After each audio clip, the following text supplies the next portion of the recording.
It has just been re-released again. It is on the market and it is ready to go, but it is a vintage kit. The new-ish Boeing 314 Clipper. Hello, I am Kobey from Hearns Hobbies, and today we are doing an unboxing of the new-ish Boeing 314 Clipper. 314 Clipper by Airfix in 72 scale. And when I say new-ish, it has just been re-released again. It is on the market and it is ready to go, but it is a vintage kit.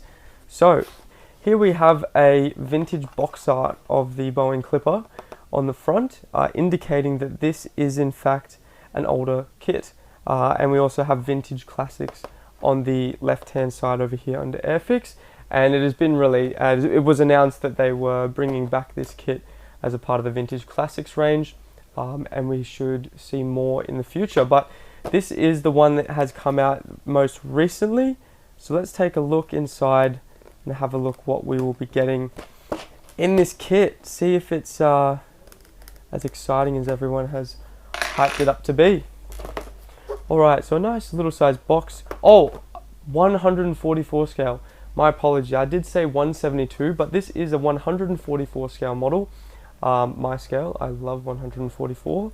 And it is a very luxurious flying boat from the late 1930s, early 40s, 1940s. Lots of history with this aircraft. There were 12 of them built from 1938 to 1941, and none of them survived past 1951. So there's no Clippers left in the world that are original. There is one that is a mock-up, a life-size mock-up in a museum, but none of these have survived. Boeing reused the wing design from the XB-15, I believe, to design this aircraft here, and the XB-15 went on to influence the development of the B-17, the iconic flying fortress. So that is a nice little piece of history with this kit. Enough rambling, let's have a look. Oh my god, it's vintage. I remember building these type of kits when I was younger, wanting to rip my hair out, but there aren't any models like this on the market, so you're just going to have to suck it up and build it, because yeah, for nostalgia's sake. So Pan Am operated 8 of these aircraft, I believe, and the rest were with other companies. And as you can see, we've got BOAC, British Air. I'm gonna have to look into the instructions to have a look at this, but I know that British Airways flew Concords, and that is the same designation that is on a Concorde. So here we have the decals printed very nicely. You don't need too many in this scale, all in a lovely nice register. They aren't going to be yellowed and cracking like the old decals if you've got the really vintage kit. They're in a beautiful nice register here, as you can see. That's the Pan American Airways, and then the British Airways down here with the British flag. And then we have stencil data up here, which are all the walkway lines. Do walk, don't walk, all that stuff. Opening up, what's this say? I can't read it, it's in different language there. It's just a little bit of history on the aircraft here. And then we have this little diagram here for some reason. I believe this is something to do with the parts. Clear parts. Oh, this is a clear parts diagram. So I don't think they could mold the numbers on, or at least they just didn't mold the numbers on. This is the clear parts diagram. You're getting a lot of glass in this aircraft, as it was a luxurious airliner. First step along the way. You're going to be putting in all that glass. That is not something, that does not look fun, but it would be some fun for someone, absolutely, for sure. But not for me, not really my thing doing airliners. So there we have the 2 fuselage halves. Close them up, no cockpit. No cockpit, just build it, just put it together, paint it black on the inside or something, and get it done with. Build the exterior, put the 2 wing halves together, put your canopy in there, put these nacelles for the flying floats down there. There we go, put the tail all together, build up the 4 engines over here, put those onto the aircraft, and then we've got some antennas and radio gear and more parts of the engine, landing lights, all of that.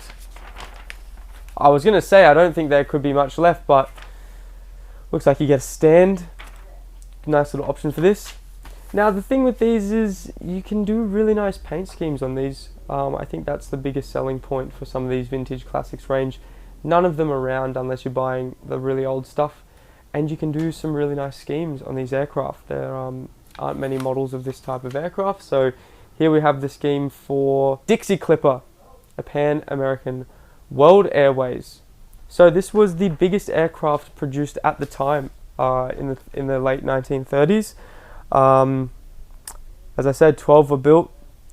It was a huge aircraft. Those 4 big engines.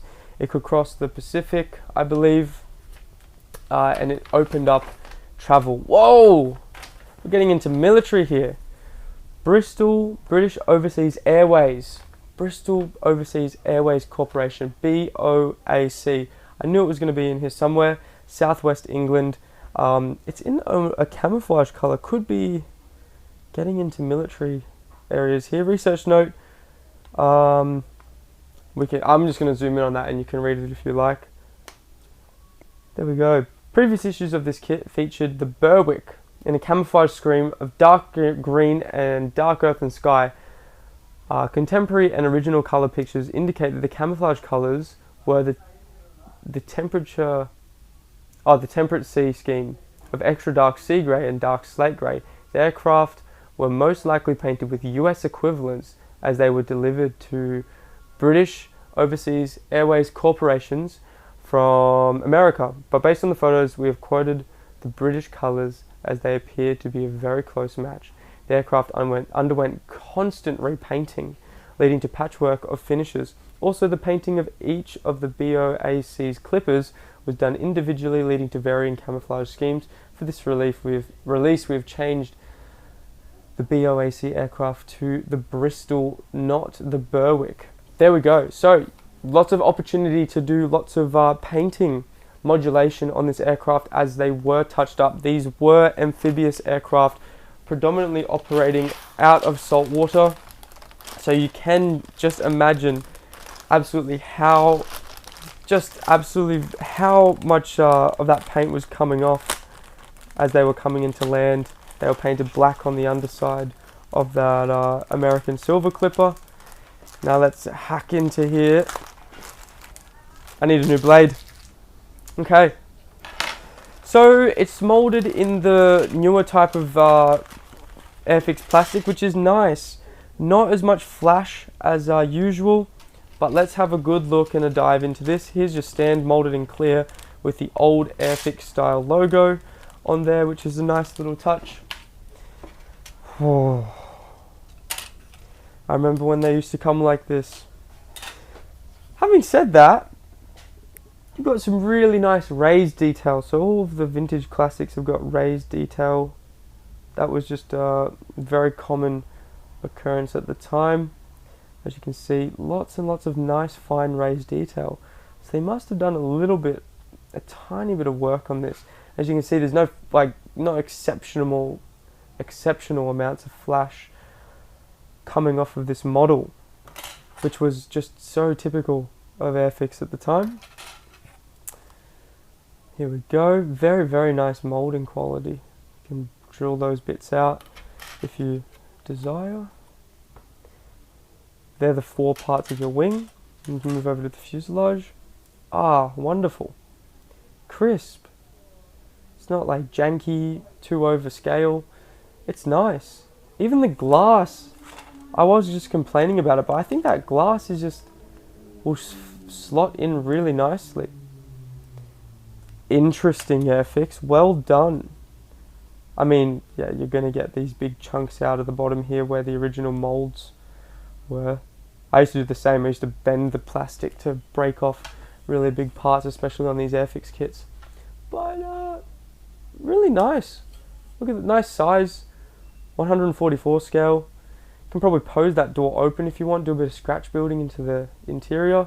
At least build a cockpit, please. Please, if you're doing this kit, try build a cockpit. A little bit of flash on the front here. But other than that, I'm impressed.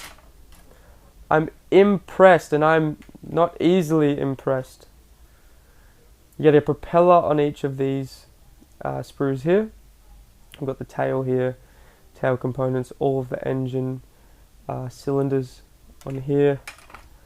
This might be a duplicate sprue actually, a duplicate sprue of that. And then we've got the tail again over here. Where's the yellow one? Ah, yes. Yep. Semi-duplicate sprue. More details, the door at the front over here. Props, cowlings. Cowlings are nice. Looking very good. There we go. Whoever's been lucky enough to get one of these already and start building it, you're probably actually having a better time than I thought you would have been. The Airfix range, they're getting quite good. I'm doing another review in a moment on another Airfix kit, which I'm excited for, which I've already had a little peek in, and it has some superb detail. So head onto our YouTube page. I mean, you're already there if you're watching this video, but head over and have a look at the next video on the next Airfix kit, which is a newer release by them, utilizing the same plastic, and you'll be able to see the level of detail that they are now achieving on their newer tools. So very impressed that they've been able to bump the quality up of these older molds into what that is, just compared to some of the original vintage classics that I've seen and built in the past when I was younger. Very impressed. My expectations have been blown. There you go. So this has been the Boeing 314 Clipper by Airfix in 1:144 scale, not 72 like I said at the start of the video. I hope you have enjoyed. We look forward to seeing you in the next video, which I've just plugged. And yeah, until then, take care guys. We'll see you next time. Cheers.